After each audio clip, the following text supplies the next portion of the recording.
Hello, welcome to Part-Time Marathoner. I'm really excited to create this channel and share my love for running and share some guidance to aspiring and current runners. Running has been such a blessing to me, and I believe it can be a rewarding hobby for anyone. I'll spend this video just on a brief introduction on myself and some of the core running experiences that have contributed to my love for the sport. For those who are curious if my content is sponsored, just know that I buy all of my running shoes and I pay for all of the events that I participate in. So I hope that makes me an unbiased source as I talk about shoes and other products that I recommend and other race events that I recommend as well. The last disclaimer I'll mention before jumping into my running experiences is that I'm a beginner in this world of content creation, so I welcome your feedback about anything, and I also apologize in advance if this video and the first few that I produce seem a little bit choppy or unpolished. I will get better. Okay, so let's jump into some running experiences. I did run a little bit in middle and high school, but it wasn't until years later in 2018 that I developed the burning passion for marathon running that I now have.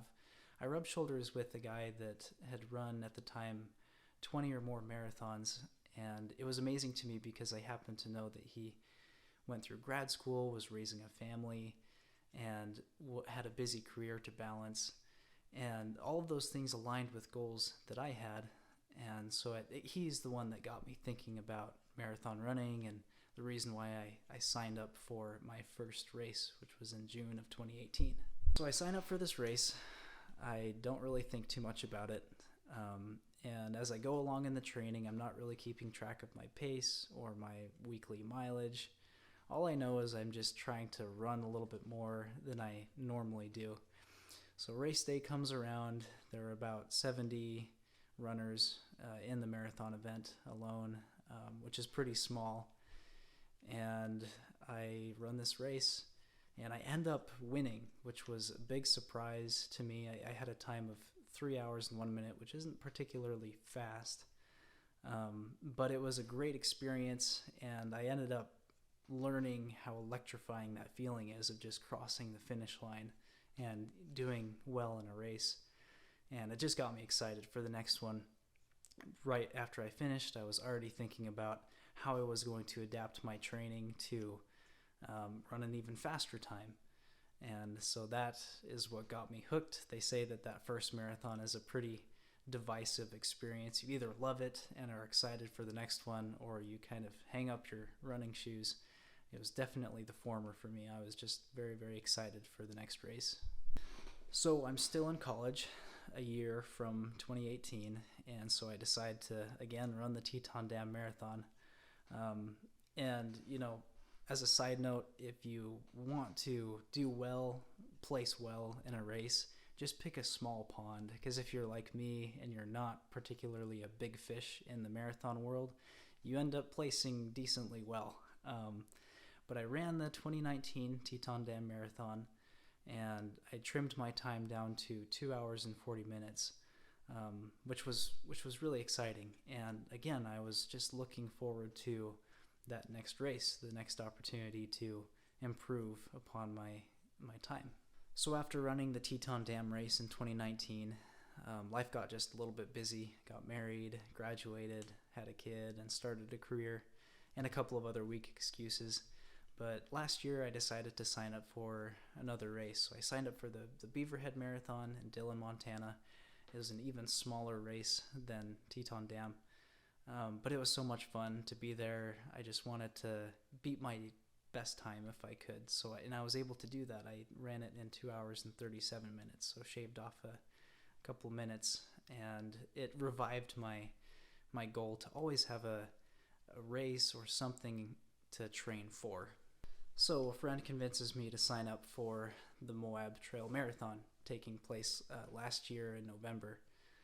And I didn't train particularly well for this race, but it was still something that I was looking forward to, and I had never done a trail marathon. The races I had done before were all on road, on relatively flat surfaces. And if you've been to Moab in Utah, you can kind of imagine that running on that landscape is probably more like rock climbing. And you'd be right. It was a very unique experience. I wasn't super prepared for it. So I went out very fast, and 2/3 of the way through, I kind of fell apart and ran out of steam, sort of hobbled my way to the end. But it didn't change the electrifying feeling that I had crossing the finish line, that I had done something rewarding and challenging. And so it was just another one of those experiences. I ended up finishing later than I thought I would, but it didn't leave me particularly discouraged. I was just grateful for the experience. It was maybe a slice of humble pie that I needed. You'll learn that it's easy for me to be convinced into this race or another race. So I got convinced into a half marathon that took place about a week and a half ago in Boise, Idaho. It's called the Race to Roby Creek, and it's such a fun race. They've been doing it for almost 50 years, I think. And there were 2,000 runners, which is by far more than I had ever competed against in any event. And it was so much fun. I wanted to be in the top 20 people if I could, but I really didn't know what to expect. I didn't know how tight the competition would be. And I ended up in 8th place, which was just thrilling for me. And it was kind of the experience that made me realize that I should start this channel, and I should share my learnings and share my love for the sport, and my confidence that it can be such a rewarding hobby for anybody. Running is such a process of self-improvement, and I think it's a healthy thing. At least it has been for me. So there's a little snapshot into where I am in my running journey right now. I'm really excited for the rest of this year. I'll run Teton Dam again in June, and I'll run Top of Utah in Logan, Utah in September. That's a Boston qualifier, so I'll actually try to run a Boston qualifying time. My goal really this year is to run under 2:30, but I'm just really excited to share my learnings. Whether or not you are running marathons or 5Ks or just going on a daily walk, I'm just excited to share with you about shoes, and I also always welcome your questions and your thoughts and feedback.